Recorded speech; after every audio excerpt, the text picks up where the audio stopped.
자, 안녕하세요. 우리 유튜브 호재의 친구들 반갑습니다. 오늘도 제 영상을 봐주셔서 정말로 감사합니다.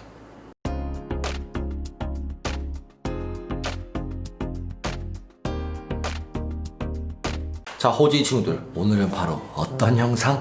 여러분들이 가장 좋아하는 영상 SCP 시간입니다.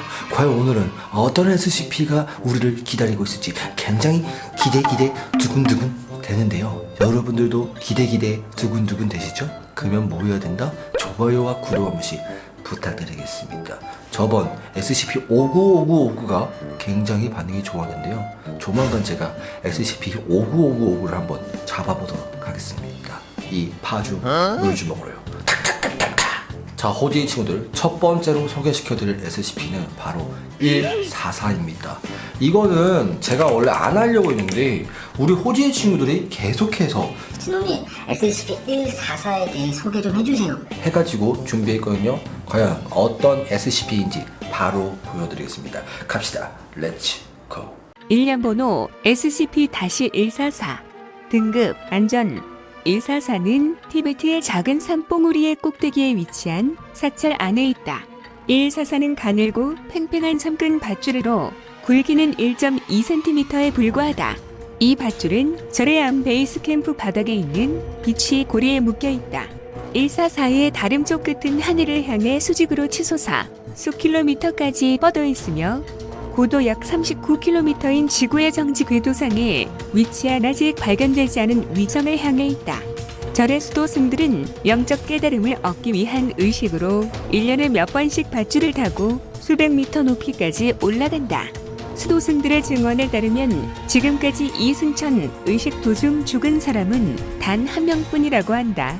수백 년 동안 밧줄을 타고 올라간 사람 중 많은 수가 사라졌지만 수도생들은 사라진 사람들이 언젠가 더욱 심오한 지식과 깨달음의 경지를 전해주기 위해 돌아올 것이라고 믿고 있다.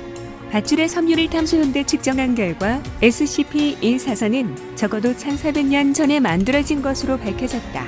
연구원들은 어떻게 식물성 섬유가 1400년을 버텼으며 어떻게 대기 상층부 및 외기권의 혹독한 온도 환경에서 사람이 타고 올라갈 수 있을 정도의 인장력을 유지할 수 있는지, 그리고 어떻게 밧줄 자체의 어마어마한 무게를 견딜 수 있는지 적절한 설명을 찾아내지 못했다. 만약 밧줄 끝이 지구로부터 멀어지고 있다면 SCP-144를 당기는 그 힘이 무엇인지 역시 밝혀지지 않았다. 격리에는 대상을 감시하고 그 상태 변화를 보고할 관측 담당자 한 명만 있으면 된다고 한다. 자, 이렇게 해서 SCP-144에 대한 내용이었습니다. 굉장히 신기하네요. 자, 두 번째 SCP는 바로 SCP-226입니다. 2 곱하기 2는 4, 4 곱하기 6은 6, 4, 24. 바로 한번 보여드리겠습니다. 일련 번호 SCP-26 등급 안전 이 SCP는 대략 30cmx 20cmx 4cm의 크기를 가진 판지 상자다. 상자에는 일반적인 퍼즐 상자처럼 하반부에 딱 맞는 뚜껑이 있으며 상자의 표면은 짙은 검은색이고 뚜껑의 우측 상단 구석에 흰색 잉크로 공포라고 휘갈겨 쓴 글씨가 있다. 상자 안에는 퍼즐 조각 1000개가 들어있으며 각각의 퍼즐 조각은 지름이 대략 2cm 정도이고 이들 역시 SCP-226으로 간주한다. 상자가 열리면 조각들은 디자인을 바꾸고 완성된 그림은 상자를 연 사람에게 가장 큰 공포를 준다고 밝혀진 무언가를 보여준다. 퍼즐의 이미지들은 시체, 비명을 지르는 사람, SCP-682, 관짝 사진 등이 있다고 한다. 퍼즐을 완성한 이후 다시 분해하면 SCP-226 상자의 뚜껑이 공기 중으로 날아올라 하반부 위쪽으로 다시 돌아간다. 사람에게 직접적인 피해를 입히지 않기에 현재 재단의 안전물 저장고 캐비넷에 잠겨 보관 중이라고 한다. 자, 이렇게 해서 SCP-226에 대한 설명을 다 해드렸고요. 세 번째 SCP는 약간 좀 소름 돋습니다. 하지만 등급은 안전이에요. 그 사진 자체는 굉장히 좀 너무 소름 끼치고 무서운데 등급은 안전이다. 과연 어떤 친구일까요? 맞춰보세요. 두두두두두두두두두두두두두. 정답! 051이요. 아, 맞췄습니다. 역시 진호 정말 똑똑하네요. 바로 보여드리겠습니다. 일련 번호 SCP-051 등급 안전 SCP-051은 25cm의 해부학적으로 정확한 인간 여성 모형이며 상아를 깎아 만들었고 전형적인 동양인의 모습을 하고 있다. 현미경 분석을 통해 머리카락은 사람의 것이라는 것이 밝혀졌다. 인형의 복부 부분은 완전히 열리는 상아적 뚜껑으로 덮여 있으며 흉곽과 장기가 자세히 표현되어 있고 상아로 된 2.5cm 크기의 태아는 배꼽에 있는 가죽 줄로 본체와 연결되어 있다. 임신한 인간 여성이 대상과 접촉했을 때 SCP-051은 임신에 관련된 여러 해로운 영향을 끼치는데 보통 태아가 유산된다. 공식 보고에 따르면 모형의 복부의 뚜껑을 열어 태아를 꺼내려는 심각한 강박증이 생긴다. 그 결과로 5분 이내에 메스꺼움을 느끼고 위경련이 일어나며 발진을 시작으로 질출혈이 일어나는데 30분 이내에 과다출혈로 발전하며 대부분의 기록에서 2에서 24시간 이내에 유산했다. 051A도 있는데 이 개체는 SCP-051을 발견할 때 같이 발견된 얇은 종이의 조각에 쓰여진 문서이다. 문자는 고대 일본어의 방언으로 밝혀졌으며 번역을 통해 문서는 아직 태어나지 않은 아이를 공격하는 악마에 대항하기 위한 주술이나 기도문인 것으로 드러났다. 자, 이렇게 해서 SCP-051에 대한 설명을 해드렸습니다. 약간 사진이 엽겹고 무서워가지고 제가 모자이크한 점 이해해 주셨으면 정말로 감사하겠습니다. 자, 이제 마지막으로 어떤 SCP를 보여드릴 거냐. 이 친구 약간 좀 무섭게 생겼습니다.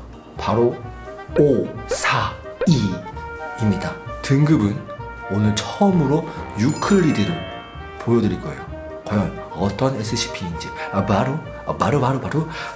바로 보여드리겠습니다. 일련번호 SCP-542 등급 유클리드 542는 한때 전형적인 코카시안계 독일인이었던 것으로 식별된다. 542의 표준 IQ 테스트에서 IQ가 약 150 안팎으로 나타났고 그가 높은 지능을 가지고 있다는 것이 밝혀졌다. 542의 연령은 불명이며 다양한 조직 샘플 테스트에선 아무것도 보이지 않았다. 그의 외모는 프랑켄슈타인의 괴물과 매우 흡사하게 생긴 것으로 보인다. 542는 두꺼운 옷의 아래에 그의 기묘한 특징을 감출 수 있으나 훌륭한 바지 한 벌만 입고 구분 등과 튀어나온 배, 왜곡된 흉곽과 묘한 팔의 구조를 노출시키는 것을 선호한다.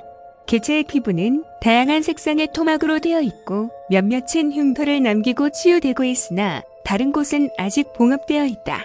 개체가 기침을 하거나 피를 자주 토하며 따라서 일주일에 약 1회 새 혈액을 주입하여야 한다. 후에 발려진 사실로는 542는 독일과 영국, 미국에서 발생한 3년 사이에 발생한 45건의 살인사건의 범인으로 입증되었고 또한 미확인 사건 15건에 대해서도 혐의를 받고 있다. 542는 작은 욕실이 떨린 8m 곱하기 8m의 방에 격리되어야 하며 수술용 도구로 개조될 가능성이 있는 것을 제외한 가구를 요청할 수 있다. 방은 잠겨 있어야 하며 걸쇠와 빗장을 걸고 최소 2명의 기계급이 항시 감시하고 보초를 서야 한다. 자, 이렇게 해서 SCP-542에 대한 설명을 해드렸습니다. 우리 호지 친구들은 오늘 어떤 SCP가 가장 신기하고 가장 무섭고 가장 역겨웠나요? 댓글로 적어주시면 정말 감사하겠고요. 최근에 SCP 추천을 굉장히 많이 해주세요. 더 해주시면 정말 감사하겠습니다. 오늘 영상 재밌게 보셨다면 좋아요, 구독하기, 족구대 한 번씩 부탁드리고요. 다음도 재미있고 무섭고 신기한 영상으로 찾아뵙도록 하겠습니다. 그럼 이만